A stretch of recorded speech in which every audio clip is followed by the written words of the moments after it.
And welcome back to Nano Talk, guys. Today we're going to be doing a little easy topic, a little light work. We're going to be talking about who are your favorite Dolphins, and I mean your current favorite Dolphins. Obviously, guys, I love my Dan Marino. Went to Q, so I love Larry Songa, and there's obviously some great Dolphins throughout the years. Even guys like Brian Hartline got a special place there. You got the Jason Taylors, the Cameron Wakes, who my dad just met on a plane recently. Like, you know, we love them all, but I'll save that video for another time. And like, comment, subscribe if you want to see more of it. But in the meantime, who are your favorite current Dolphins? It's got to be some of these men who are right here on the wall. So I'll talk about them today for a little bit. Xavier Howard, thank you. Probably my current favorite Dolphin right now, just because he's one of the longest veterans. He's the leader of this defense. He's got the heartbeat for us, and he just makes plays after plays. I think he's the best cornerback in the league, easily top three in my opinion, but for sure top five on all lists. I hope if you have him outside the top five, you're probably an idiot. So I won't listen to you anymore. But Xavier Howard has come such a long way from us. He's grown so much from that second round pick out of Baylor. But the issues he had were mainly just using too much hands. He was set to draw unnecessary penalties, be they PIs, holding. But lo and behold, he cleaned them up, and my God, he is locked down. An absolute nightmare for you in man coverage, zone coverage, tackling. He even forces fumbles. Last season, he had 8 picks, I think. The year before that, he had double digit with 10, I think. Oh, my God. And he just let up like 1,100 yards with Trevon Diggs. This man is lights out, shut down, and covers the best corner every time when he's asked to. No assignment is too tall for Xavier Howard, and I love this man. I'm so glad we kept him. He's on the jersey over here. He's pictured over here. Man, this man, Wakata is lights out. X Town. This is X's town. You don't throw in that boy. But we've got so many favorites, guys. Javon Holland right next to him is another. Because of X, I realized how much I love defensive jerseys, just because our defense is so nice. But it's also because, like, these guys just make plays, man. Like, after that Ravens game week 8, I always talk about it. I fell in love with Javon Holland and Brandon Jones in that game because Brandon Jones is another monster third rounder out of Texas. But Javon Holland, and I still got to get that jersey, honestly. It's probably going to replace the Tannehill jersey eventually. Number 29, Brandon Jones. Throwback jersey would be too clean. But back to Javon Holland, man. Young Ocho, the snowman, the Canadian king. Javon Holland is already one of the best safeties in the NFL and only entering his second year. He was rated by PFF as the 4th best safety in the NFL. Plays left and right. That Ravens game, like I was talking about, man, he was blitzing everywhere, living in the backfield, and just an absolute monster.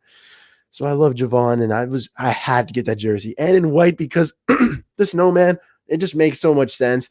He looks clean and crisp in it, man, and I'm so pumped for this guy's development, this continued growth. When we missed out on Buda Baker, I was like, damn, and I really wanted that Oregon safety. And then when we got Javon Holland, I was like, yes, we made it up to past Nando. So good stuff, Greer. I love that snap, crackle, pop. Keep it rolling. Thank you so much for giving us Javon Holland and finally having an amazing safety. And Brandon Jones, you're right up there. I've heard they've been interchangeable in training camp so far, and I love that. Oh, high praise for both of them. They're just going to be keep rocking and rolling, just leading the back end along with Xavier Howard, of course. Not on the wall, but another one of our corners that I really like. Obviously, Trill Williams, because like I always say, I went to Q's for a bit. So, hey, man, Trill, hope you do big things in the NFL. But another UDFA, my guy, Nick Needham, big 40. Nicky got hands. Nicky Needham is so good. An undrafted free agent. He's 25 now. He signed the second round tender with us, and the guy is an animal. In the slot, he gives up nothing, doesn't budge. Great work. And I love his continued growth and development. Just a sign that our secondary is going places, man. We get to the center, though, to a man himself. Tua Tagovailoa, say what you want about him, but year 3 is year 3, and I'm pumped for this guy's growth. I'm pumped for him to ball out, and that's why I had to cop the jersey, man. One of my favorite young Dolphins, a great man, a great player. Say what you want about him. The kid's a stud in the making. And the throwback just looks nice, man. Like, whatever happens, at least this will be a nice, sexy jersey to keep.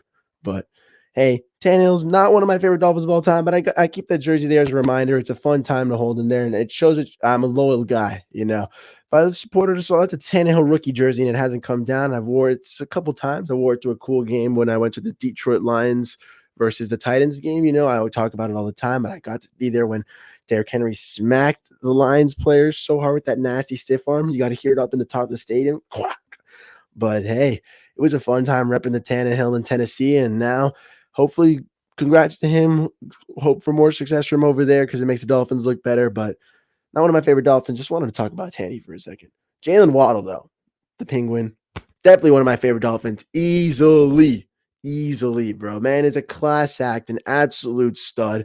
You know, oh, so fast, so dynamic, bro. Sixth overall out of Alabama. I can't believe there's some people who want to say that, like Elijah Moore, who's a fine player for the Jets, they can't say that he's better than Jalen Waddle. I can't believe there are people who were going to knock at him for only getting, 1,000 yards on 100 catches. This is a guy who shows he's explosive. He can ball out wherever you line him up because he showed that he could average 21.7 yards per catch at the collegiate level. He did 10 yards a catch in the NFL because we asked him to go closer because we had no other receiver help for him, and we had to give him plays left and right.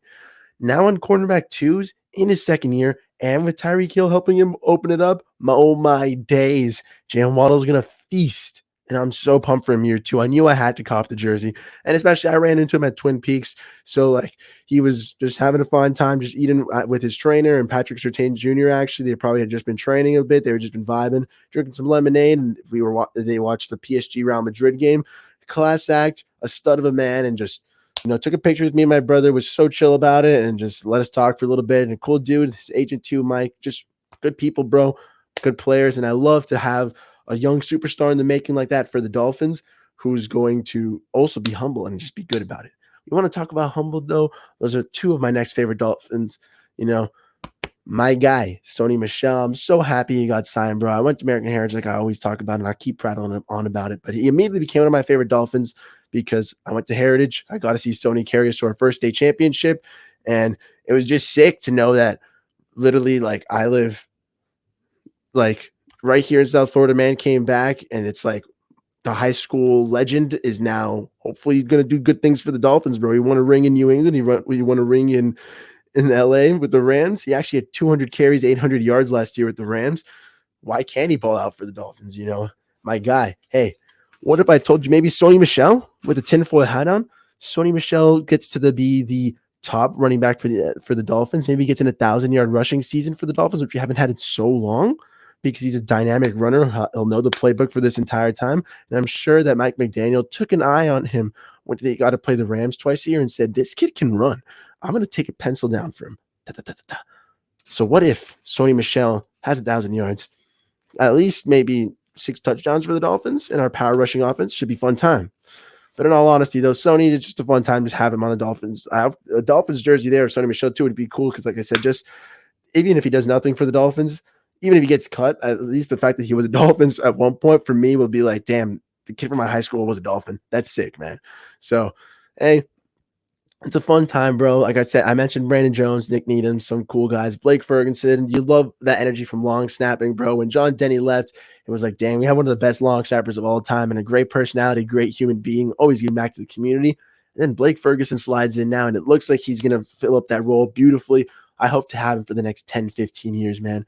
There's so many Dolphins that I really like and just enjoy watching. Just like this, I'm very excited for this team, guys, if you can't tell, and I don't think there's been, I can't remember the last time in 5 years where I can name and just rattle off 8, 10 Dolphins that I was excited to see week in, week out, guys. So let me know in the comments if you guys have any Dolphins that you're really pumped to see for this season. Be they big names like some of my guys I mentioned, who's your most underrated Dolphin. Like, I didn't even touch on that. For me, it still probably is going to be Brandon Jones, maybe even Cedric Wilson, because I haven't touched upon him, and that guy was explosive in Dallas, and I think he's going to ball out here, But hey, let me know what you think, guys. It should be a fun one to see, I'm pumped for whatever the Dolphins can do, but who knows?